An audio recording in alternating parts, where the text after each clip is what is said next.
Kauno technologijos universiteto krepšininkai pirmasis šiemet įkurtos tarptautinės studentų krepšinio lygos rungtynes pradėjo nesėkmę.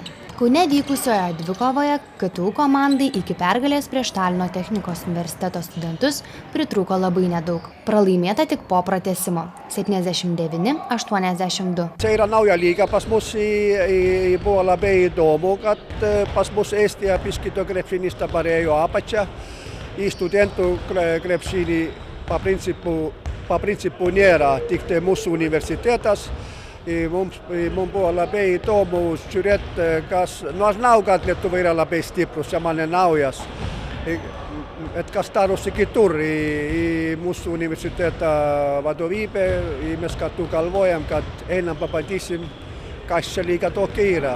No matėte, buvo labai įdomus rungtynės. Aišku, mes tiesiai į autobusą.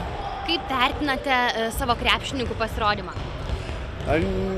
Nelabai aukštai nevertinu, kad aš supratau, kad 600 važiuoti su autobusas ne taip lengva.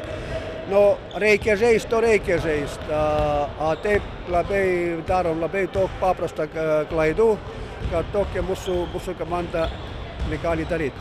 Kauniečiai rungtynes pradėjo galingai ir jau po pirmojo kėlinio atitrūko dviženklę taškų persvarą – 18–8. Vytauto Pliaukos vadovaujama studentiška ekipa, kurioje nežaidė nei vienas LKL ar NKL žaidėjas, į didžiąją pertrauką iškeliavo pirmaudami 18 taškų skirtumų – 40–25.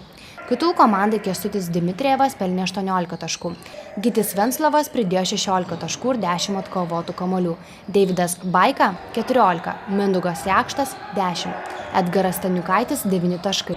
Viską lėmė gale padarytos klaidos ir pagrindiniai žaidėjai pavargo. Ir kadangi nuovargis, tai nuo to ir pasidarė klaidos ir galutinis rezultatas nelabai linksmas. Kaip vertinate savo žaidėjų pasirodymą šiandien? Tikrai neblogai. Aš jau prieš rungtynės jūs nutikinėjau, kad čia yra jiems šansas įrodyti, kad jie gali žaisti. Ir labai džiaugiuosi jų nusiteikimu, vienas kito palaikymu ir patenkintas esu. Tikrai. Ar buvo stipri priešininkų komanda? Taip, aš juos jau esu panalizavęs, jie žaidžia BBL lygoje, kol dabar jie yra 4. turnyrinėje lentelės vietoje, bet tam pačiam Ventspiliui pralaimėjęs tik tai 4 taškais, tikrai perspektyvi ir stipri komanda. Turėjom po 2 kėlinių didelę persvarą, bet po to kažkaip atsipalaidavom ir paleidom visas varžybas. Tai biškai nekokios. Iš pat pradžių mums treneris pasakė, kad čia BBL komanda, pagąsdino biškį, bet susikaupėm, pamatėm, kad nėra prieš ką čia žaisti. Žaidėm tiesiog, viskas. Atsipalaidavom. Per daug galvom jau po 2 kėlinių, kad jau laimėsim ir viskas.